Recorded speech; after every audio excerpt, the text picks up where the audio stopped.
The IATF has taken a new strategy to monitor the situation on the ground, with its new resolution assigning cabinet overseers. For Pasig City, the assigned cabinet officials are DepEd Secretary Leonor Briones and Tourism Secretary Bernadette Romulo-Puyat.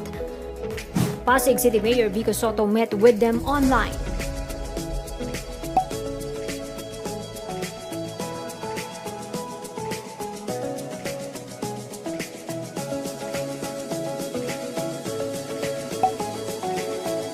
They may be Soto's lola and tita, but he calls them big sisters.